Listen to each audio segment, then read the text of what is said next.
मैं रिक्वेस्ट करता हूं अभी हमारे बीजेपी अध्यक्ष श्री अनिल तिवारी जी को कि वे मंच पर आए और अपना भावनाओं को जो है प्रकट करें। आज की इस कार्यक्रम की संयोजिका श्रीमती शीला सिंह जी, सह संयोजक आर विमोद जी, एसपी लंगो जी, हमारे भारतीय जनता पार्टी के सभी पदाधिकारीगण, हमारे नगर अध्यक्ष जितेंद्र नारायण जी एवं मेरे सभी वरिष्ठ कार्यकर्ता भाइयों और बहनों, आज हमको ध्यान रहना चाहिए।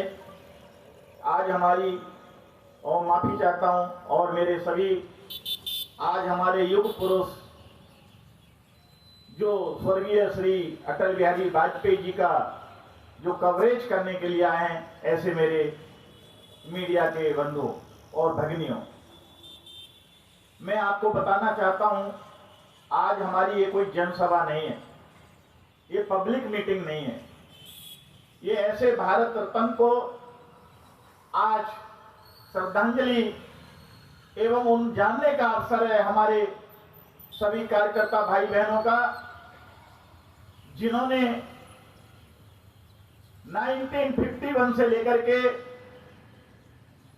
और मरणोपरांत तक भारतीय जनता पार्टी की सेवा की।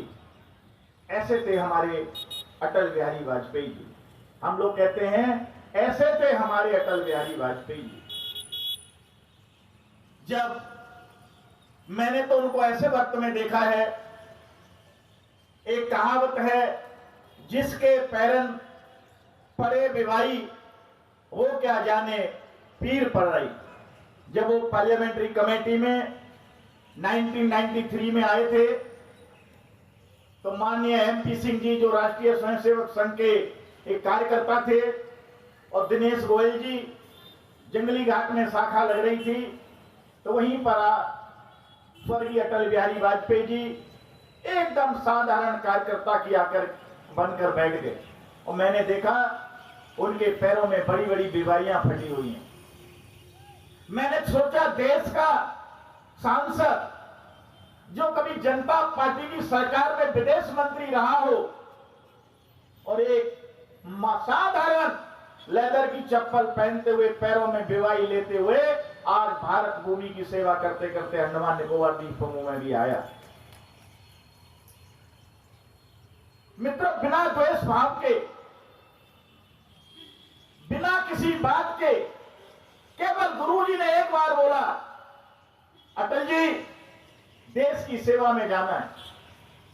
उन्होंने हंसते हुए कहा, बहुत ही कम उम्र थी, मैं क्या कोई फौज में हूं जो देश की सेवा करूंगा। तो गुरुजी ने कहा कि नहीं, डॉक्टर श्यामा प्रसाद मुखर्जी आए हैं, आपको भारतीय जनसंघ बनाना है और देश की सेवा करनी है। फिर भी मुस्कुराते उन्होंने कहा, देश की सेवा तो मैं आरएसएस में रह के भी कर रहा हूं। तब उन्होंने कहा कि जब तक राजनीतिक रूप से हम सशक्त नहीं होंगे, तब तक सही रूप से हम देश की सेवा नहीं कर सकते हैं। ऐसा गुरुजी ने उनको 1951 में कहा था, और जब वो प्रधानमंत्री बने तो उनको गुरुजी की याद आई और उन्होंने बताया कि आज मैं देश का प्रधानमंत्री बनके जो अपने सपनों को पूरा कर रहा हूं, अगर गुरुजी नहीं होते तो मैं आज नहीं कर सकता था। मित्रों, भारतीय जनता पार्टी के ऊपर में जो हिंदुत्व का दाग लगा हुआ है, जो सांप्रदायिकता का दाग लगा हुआ है, उसको भी हमारे पूजनीय स्वर्गीय अटल बिहारी वाजपेयी जी ने साफ करने की कोशिश की। कैसे साफ करने की कोशिश की? जब वो देश के प्रधानमंत्री थे, तो एपीजे अब्दुल कलाम, जिन्होंने परमाणु बम का परीक्षण किया था, जिस वैज्ञानिकों का कांग्रेस पार्टी ने हाथ बांध के रखे थे, इंदिरा गांधी से लेकर के राजीव गांधी तक, नरसिम्हा राव तक, एपीजे अब्दुल कलाम का हथकड़ी डाल के रखी थी, परमाणु आविष्कार नहीं कर, परीक्षण नहीं करोगे, उनको खुली छूट देकर के देश को परमाणु में शक्तिमान बनवाया। तो अटल बिहारी वाजपेयी जी ने बनवाया था, ऐसे एपीजे अब्दुल कलाम को हमारे देश के पूर्व प्रधानमंत्री अटल बिहारी वाजपेयी ने देश का राष्ट्रपति बना करके दिखाया कि हम सांप्रदायिक पार्टी नहीं, हम देश की सेवा करने वाली पार्टी है। मित्रों, जब 1999 में वो तीसरी बार प्रधानमंत्री बने, उससे पहले उनको मात्र 13 दिन के लिए प्रधानमंत्री बनना पड़ा था, जैसा हमारा रामदास भाई ने बताया। जब वो 13 महीना की सरकार में प्रधानमंत्री बने तो अन्ना एआईएडीएमके के द्वारा हमको समर्थन मिला हुआ था और उनकी मुख्यमंत्री जयललिता के यहां पर सीबीआई की रेड हो गई थी। आज सत्ता पाने के लिए लोग सीबीआई तो क्या, ईडी तक को दरकिनार कर देते हैं। जब जयललिता ने बोला सीबीआई केंद्र सरकार के अंदर में है, अगर आप मेरे को बचाएंगे तो मैं आपका समर्थन दूंगी, तो अगर मुझे नहीं बचाएंगे तो मैं अपना समर्थन वापस ले लूंगी। तो उन्होंने पार्लियामेंट में कहा था कि भ्रष्टाचार के द्वारा बनाई हुई सरकार अगर मुझे मिल रही होगी तो ऐसी सरकार को मैं चिमटे से भी नहीं छूंगा, मैं वो अटल बिहारी वाजपेयी जी हूं। और उन्होंने भ्रष्टाचार का साथ नहीं दिया और एक वोट से सरकार गिर गई और विपक्ष में चले गए। लेकिन उन्होंने एक बात कही थी, अंधेरा छटेगा, सुबह सूरज निकलेगा, कमल खिलेगा। फिर 99 में भारतीय जनता पार्टी देश में सरकार आई और माननीय स्वर्गीय अटल बिहारी वाजपेयी जी ने 5 साल सरकार चलाई। मित्रों, एक घटना बताता हूं, उनको अंडमान निकोबार द्वीप से कितना लगाव था। पहले मैंने सुबह भी बताया था, अधिकतर कार्यकर्ताओं ने सुना, लेकिन बहुत लोगों को मैं बताना चाह रहा हूं। पहले ईवीएम से चुनाव नहीं होते थे, पहले मत पत्रों से चुनाव होते थे, बैलेट पेपर से चुनाव होते थे और सरकार किसकी बन रही है, एमपी कौन बन रहा है, 2-2 दिन लग जाते थे। लेकिन छोटे छोटे प्रदेश, अंडमान, लक्षद्वीप, दमनदीप, दादर नगर हवेली, इनके 8 घंटे 10 घंटे में परिणाम आ जाता था। अटल बिहारी वाजपेयी जी के पास में, जैसे आज मेरी मीडिया के बंधु एवं भगिनी यहाँ पर आए हुए हैं, ऐसे बार बार वाजपेयी जी के पास जाते थे, आपको कितना सीट मिल रहा है, आपको उम्मीद है कि आप तीसरी बार प्रधानमंत्री बनेंगे। लेकिन प्रधानमंत्री अटल बिहारी वाजपेयी जी कार्यकारी प्रधानमंत्री तो थे, लेकिन वो कोई मौन रहा साथ के रखे थे, कोई जवाब नहीं देते थे। लेकिन तभी घोषणा हुई, अंडमान निकोबार में भारतीय जनता पार्टी जीत गई है। फिर मीडिया कर्मी आए, बोला वाजपेयी जी आपको लगभग 40 सीट मिल चुकी हैं, क्या लगता है आप तीसरी बार प्रधानमंत्री बनेंगे? तो उन्होंने कहा, जब काले पानी में कमल खिल गया, अब मुझे प्रधानमंत्री बनने से कोई नहीं रोक सकता। मित्रों, ऐसे अटल बिहारी वाजपेयी जी थे। जब अंडमान निकोबार की समस्या लेकर के भारतीय जनता पार्टी कभी भी उनके पास गई, उन्होंने निराश नहीं होने दिया। जब हमारे स्वर्गीय कैलाशपति मिश्रा जी हमारे प्रभारी थे, मैं अपने दुकानदार भाइयों को, अपने कार्यकर्ताओं को बताना चाहता हूं, कैसे कर्मठ नेता हुआ करते थे पहले जमाने में। जैसे हमारे राजेश लाल भाई ने बताया, कैमल में प्रवास कर रहे थे कैलाशपति मिश्रा जी हरिनारायण अरोड़ा जी के साथ। जब हमारे हरिनारायण अरोड़ा जी प्रदेश के अध्यक्ष थे, देखते हैं यरवा झाड़ से निकोबार जब वो सुबह सुबह चाय पीने के लिए निकले तो कुछ लोग रो रहे हैं जोर जोर से। कैलाशपति मिश्रा जी ने पूछा, क्यों रो रहे हो? हमारा बेटा मर गया। कैसे मर गया? कैमलवे में इलाज संभव नहीं था, पोर्टब्लेयर लेके जाना था, जल्दी से जल्दी लेके आना था, लेकिन 2 दिन में वोट पहुंचा और पहुंचते पहुंचते 3 दिन लगते मेरे बेटा ने सांस अंत में ही छोड़ दी। अटल बिहारी वाजपेयी जी के पास कैलाशपति मिश्रा जी अरोड़ा जी को लेकर के गए, ये व्यथा बताई। मित्रों, आज जो पवन हंस सेवा हेलीकॉप्टर की सर्विस चल रही है, ये मेरे अटल बिहारी वाजपेयी जी की जन है। अंडमान निकोबार द्वीप समूह में जो बहुत कांग्रेस पार्टी वाले बोलते हैं कि भारतीय जनता पार्टी ने क्या किया, इसलिए नोटिफिकेशन में है, पहले पेशेंट को टिकट मिलेगा, फिर गवर्नमेंट ऑन ड्यूटी को टिकट मिलेगा, उसके बाद कोई सीट बचेगी तब जनरल को मिलेगा। उसके बाद हमारे यहां पर कोई फैक्ट्रियां नहीं थी, हमारे यहां पर कोई कल कारखाने नहीं थे। जो हमारी लकड़ी के चलते कारखाने थे, एटीआई किट आदेश पर बंद हो गए। जब ये IRVN बटालियन, जिसको हम इंडिया रिजर्व बटालियन बोलते हैं, जिसका मुख्यालय पोर्टमोट में है,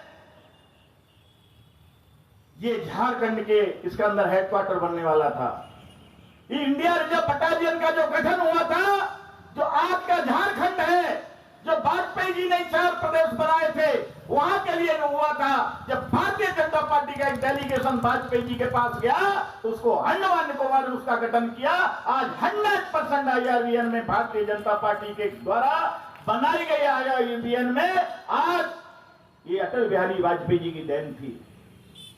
मित्रों, अटल बिहारी वाजपेयी जी ने अंडमान निकोबार द्वीपों में बहुत कुछ दिया। पहले क्या होता था, अटल बिहारी वाजपेयी जी आने से पहले अगर कोई भारतीय जनता पार्टी की तरफ घूम के भी देख लिया तो उसको सीधा ट्रांसफर कर दो कैमलवे। अगर भारतीय जनता पार्टी का किसी के बच्चे ने झंडा पकड़ लिया तो उसके घर में कितना गवर्नमेंट सर्वेंट है, ट्रांसफर कर दो निकोबार में। ऐसा कांग्रेस पार्टी यहां अत्याचार करती थी।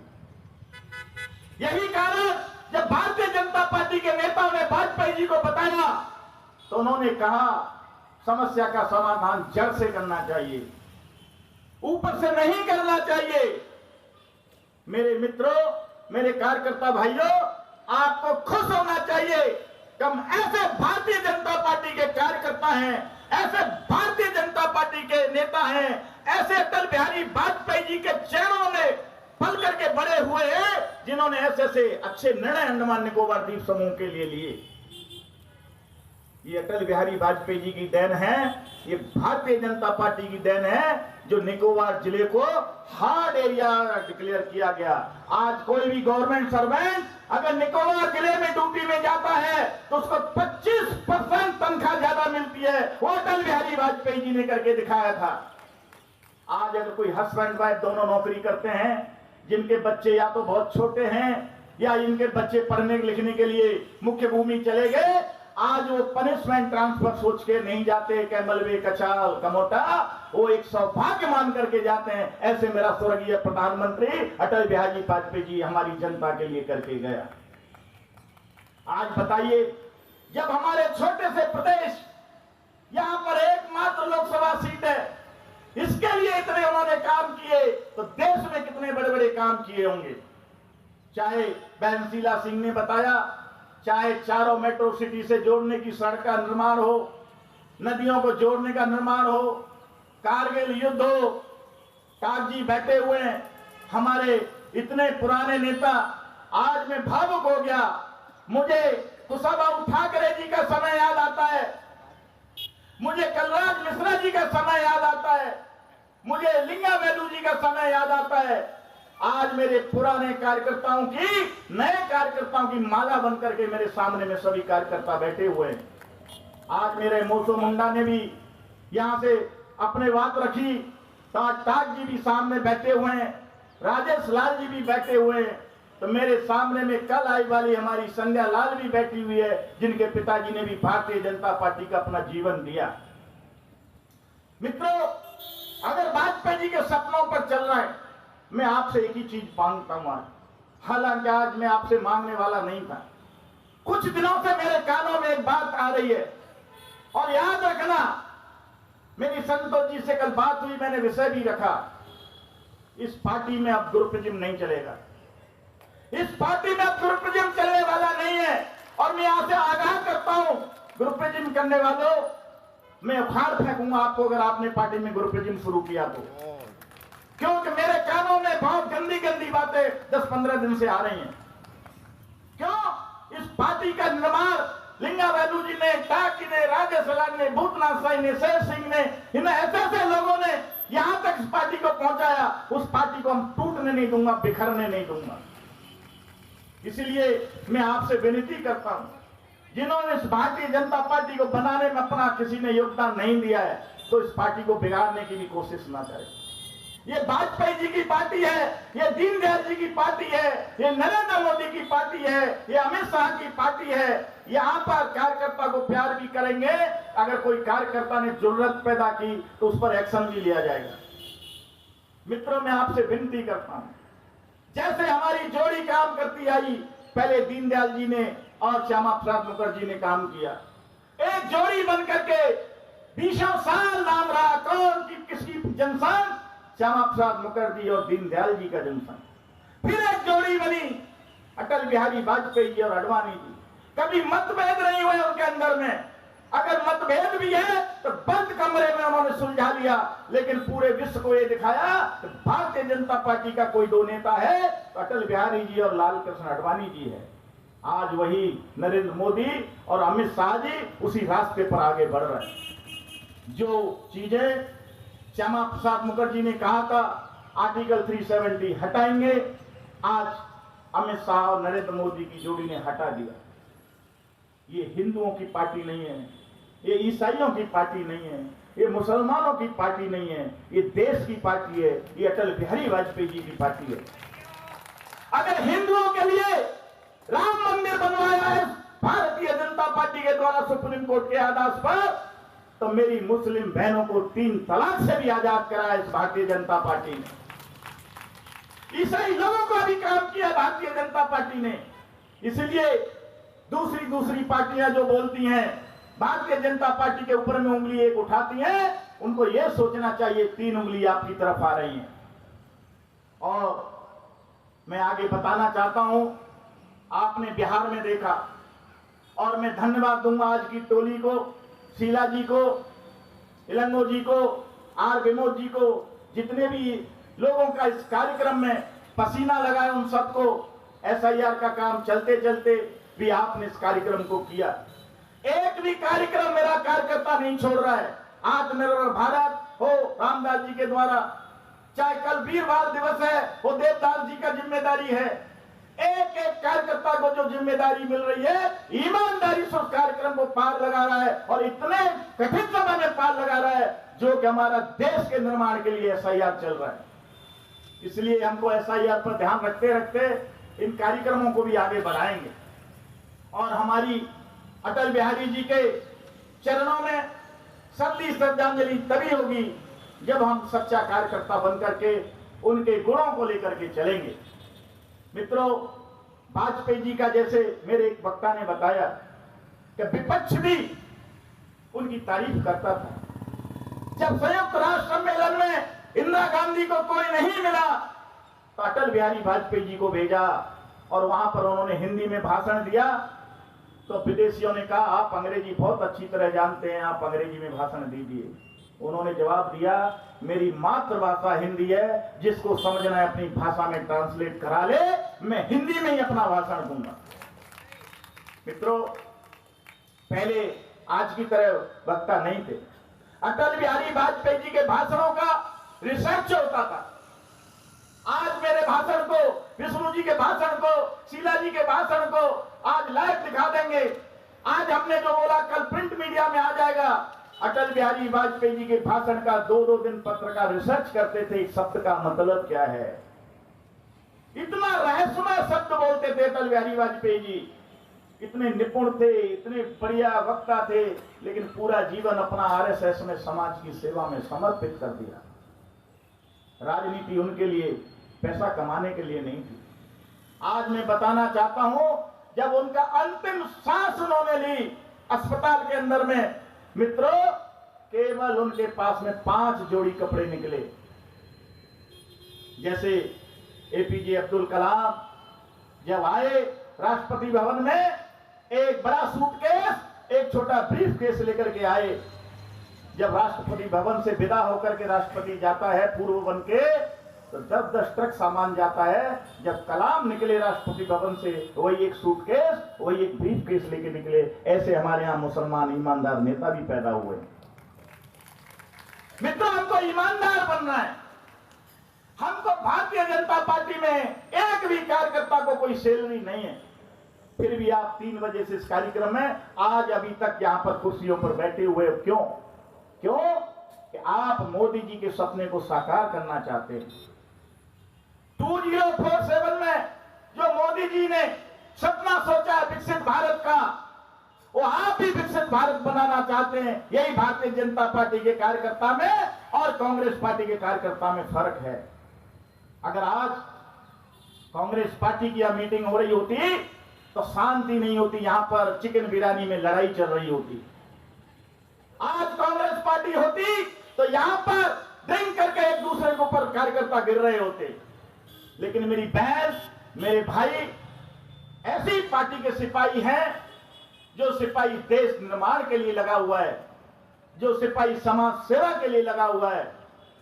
एक सिपाही लद्दाख में बर्फ में ड्यूटी कर रहा है, एक सिपाही बीकानेर में जलती हुई लू में ड्यूटी कर रहा है, तो मेरा भारतीय जनता पार्टी का सिपाही राजनीति में स्वच्छता लाने के लिए काम कर रहा है। मित्रों, मैं अपने सभी पीआरआई मेंबरों से आग्रह करूंगा, जितने भी पीआरआई मेंबर हैं सब समझ लें, 27 में चुनाव आने वाला है। आपको संगठन से जुड़ के काम करना है, आपको अपनी विचारधारा में रह के काम करना है।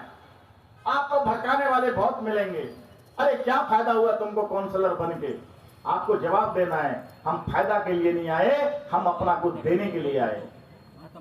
पूजनीय मोहन भागवत जी का मैंने एक भाषण सुना, उनको किसी ने कहा मैं आरएसएस आने में मुझे क्या मिलेगा, मैं अगर आरएसएस ज्वाइन करता हूं मोहन जी मुझे क्या मिलेगा।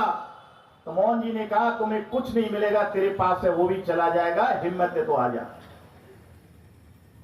ऐसा ऐसा संगठन हमारे पास है। और मैं आज आपकी गलतफहमी दूर कर देता हूं। अगर किसी ने सोच के रखा है भारतीय जनता पार्टी संघ से अलग है, बिल्कुल मत सोचना। हमारी माता आरएसएस है, हम उसकी संतान हैं। 40 संतान आरएसएस की इस समाज में काम कर रही है, चाहे वो विश्व हिंदू परिषद हो, चाहे अद्वैतता परिषद हो, चाहे अखिल भारतीय विद्यार्थी परिषद हो, चाहे सेवा भारती हो, चाहे भारतीय मजदूर संघ हो, चाहे वनवासी कल्याण आश्रम हो, चाहे भारतीय जनता पार्टी हो, चाहे विज्ञान भारती हो। कितने संगठन हैं? 40 संगठन आज इस देश की सेवा में एक एक स्वयं सेवक लगा हुआ है। आरएसएस फैक्ट्री है तो हम उसके प्रोडक्ट हैं। और मुझे इस मंच से कहने में इसलिए दुख नहीं हो रहा, इसलिए मैं किसी की परवाह नहीं करता हूं, क्योंकि मेरे गृह मंत्री ने बोल दिया संसद में 4 दिन पहले कि हाँ, हम आरएसएस की विचारधारा वाले हैं। देश का प्रधानमंत्री आरएसएस की विचारधारा वाला है, देश का गृह मंत्री आरएसएस की विचारधारा वाला है, और भारतीय जनता पार्टी के 240 सांसद आरएसएस की विचारधारा लेके जीत के आए हैं। ऐसा मेरा गृह मंत्री अमित शाह जी ने पार्लियामेंट में बोला। आप क्यों शर्माते हो? आपको बोलना है। आज बांग्लादेश में जो हो रहा है, आप चिंता मत करिए। जब जब मोदी ने मौन धारण किया है, कोई बड़ा होने वाला होता है। ऑपरेशन सिंदूर आपने देखा, मेरी बहनों की मांग का सिंदूर लूटा पाकिस्तान के आतंकवादियों ने। देश के प्रधानमंत्री ने लूटे हुए सिंदूर के ऊपर में ही ऑपरेशन सिंदूर रखा, और 3 दिन के अंदर में पाकिस्तान को घुटनों पर ला दिया। यह नरेंद्र मोदी ने देश को करके दिखाया। इसलिए बांग्लादेश पाकिस्तान की बातों में मत आओ। तुम भूल गए अपना अतीत, कि तुम्हारी बहन बेटियों का सम्मान मेरी मुक्ति वाहिनी सेना ने दिलाया था। तुम भूल गए भारत का वो एहसान जो तुमको पठानों से दूर कराया था। तुम भूल गए वो भारत का एहसान जो तुम्हारे देश के बंगाली हमारी महिलाओं को, बेटियों को पाकिस्तान जो था उनके सेनाएं बलात्कार करते थे, उससे बचाया था। आज आप हमारी तरफ जरूरत देख रहे हो। ये सरकार घुटनों पर चलने वाली सरकार नहीं है। ये सरकार नजर नीचे करके देखने वाली सरकार नहीं है। ये सरकार आंख में आंख डालकर देखने वाली सरकार है। या तो हिंदुओं पर अत्याचार करना बंद कर दो, नहीं तो बांग्लादेश नक्शा से मिट जाएगा। मेरे भाइयों, आपको मैं बताना चाहता हूं, आज अटल बिहारी वाजपेयी जी हमारे बीच में नहीं है, लेकिन उनकी यादें हमारे दिल में हैं। मैं अपनी सभी बहनों से, अपने भाइयों से प्रार्थना करूंगा। आज इंटरनेट का जमाना है, सबके पास में मोबाइल फोन है।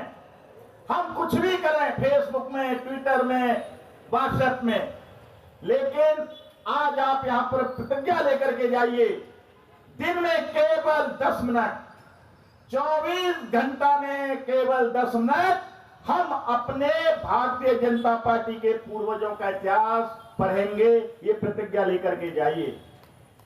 चाहे वो दीनदयाल जी हों, चाहे श्यामा प्रसाद मुखर्जी हों, चाहे कुशाभाऊ ठाकरे जी हों, चाहे अटल बिहारी वाजपेयी हों, चाहे नानाजी देशमुख हों, चाहे जगदीश प्रसाद माथुर हों, कोई भी हो, सुषमा स्वराज हो, प्रमोद महाजन हो, आप जरूर 10 मिनट उनको पढ़िए। मन में शांति मिलेगी और मन में कोई विचार उल्टे आपके नहीं आएंगे। मैं अपना उदाहरण बताता हूं। मन में जब जब भी राजनीतिक प्रकृति आई, मैं ईमानदारी से बताना चाहता हूं आपको, अध्यक्ष होने के नाते मेरे को जब भी कोई मुसीबत आई राजनीतिक, मैंने दीनदयाल जी को पढ़ा, श्यामा प्रसाद मुखर्जी को पढ़ा, वो मेरे दिल पे कब निकल गया, दुख निकल गया, मेरे को पता भी नहीं चला। इसलिए मैं बहुत बड़ा सौभाग्यशाली हूं।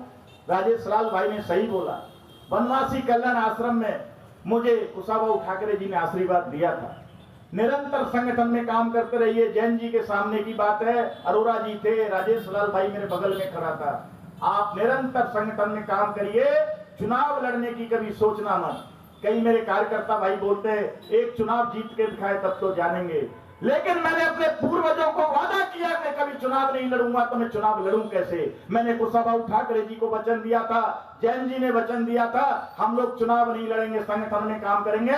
आज मैं और जैन जी ईमानदारी से संगठन में काम कर रहे हैं। एक भी चुनाव हमने कभी लड़ा नहीं, और आज कुशाभाऊ जी का आशीर्वाद मिला, मैं प्रदेश का अध्यक्ष बना। लेकिन मैं अपने बहन भाइयों को विश्वास दिलाना चाहता हूं, ईमानदारी से मन से बोलना चाहता हूं, मुझे कभी आप अपना अध्यक्ष मत सोचिए, मैं भी आपकी तरह कार्य करता हूं। क्यों? 3 साल के बाद मेरे नाम के सामने में पूर्व लगेगा, एक्स लगेगा, लेकिन कार्यकर्ता के सामने में कभी एक्स नहीं लगता। कार्यकर्ता जीवन पर्यंत बोलता है मैं भारतीय जनता पार्टी का कार्यकर्ता हूं। लेकिन आज हमारी शीला सिंह जी क्या बोलती हैं, मैं पूर्व पार्षद हूं। आज हमारे कई लोग क्या बोलते हैं, मैं पूर्व प्रदेश अध्यक्ष हूं। कई बोलते हैं मैं पूर्व जिला परिषद मेंबर हूं। लेकिन किसी साधारण कार्यकर्ता से पूछिए आप क्या है, मैं भारतीय जनता पार्टी का कार्यकर्ता हूं। इसलिए कार्यकर्ता बन के रहोगे, जीवन में असेंबली आएगी, प्रदेश काउंसिल आएगी, आप ही लोगों में से कोई मुख्यमंत्री बनेगा, आप ही लोगों में से कोई एमएलए बनेगा, आप ही लोगों में से कोई पार्षद बनेगा, आप ही लोगों में से कोई चेयरमैन बनेगा। लेकिन अभी हेलीकॉप्टर से लैंडिंग करने वाले का यहां पर समय खत्म हो चुका है। अब हेलीकॉप्टर लैंडिंग का कोई वक्त नहीं है। जो कर्मठता से भारतीय जनता पार्टी में काम करेगा वो भारतीय जनता पार्टी में आगे बढ़ेगा, और अटल बिहारी वाजपेयी जी के सपनों को तभी एक साकार होगा जैसे आज हमारे मोदी जी और अमित शाह जी लगे हुए हैं। 370 हटाया, आपके बाद मंदिर बनाया, उसके बाद में बहुत बड़े बड़े कानून, अभी एसआईआर जो चल रहा है, इसके बाद में और भी कोई घटना घटेगी जिससे करोड़ों की संख्या में विदेशी, हम लोग कितने बड़े दिल वाले हैं कि जिस बर्मा ने रोहिंग्याओं को बंदूक की नोक पर निकाल के अपने देश से खदेड़ा, किसी भी माइनॉरिटी की आवाज पूरे विश्व में नहीं आई। और आज हम एक 4 बांग्लादेशी को अगर हम उनके देश में वापस भेजते हैं तो राहुल गांधी चीखता है जैसे उसका दिल में दर्द हो रहा हो।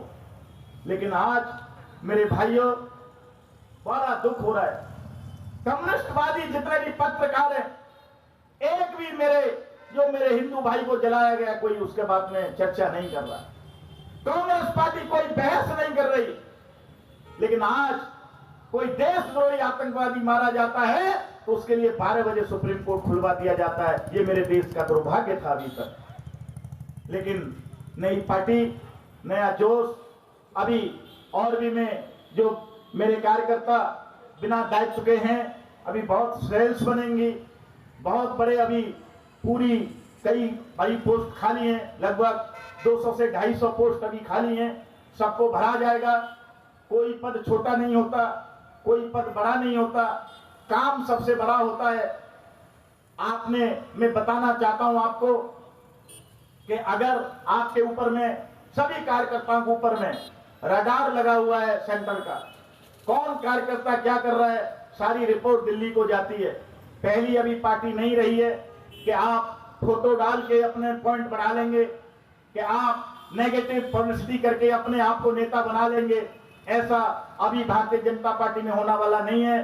कौन कार्यकर्ता कितना दिल से, तन से, मन से भारतीय जनता पार्टी में काम करेगा, वो कार्यकर्ता चाहे अनिल तिवारी चाहे या न चाहे, चाहे हमारा कोई पदाधिकारी चाहे या न चाहे, चाहे सांसद चाहे न चाहे, वो आदमी आगे बढ़ेगा, वो कार्यकर्ता आगे बढ़ेगा। जो कार्यकर्ता काम नहीं करेगा, चाहे वो कितना भी पब्लिसिटी कर ले, वो आगे बढ़ने वाला नहीं है।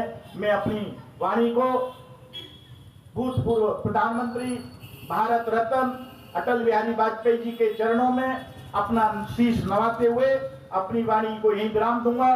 भारत माता की जय, वंदे मातरम, नंदे वणक्कम।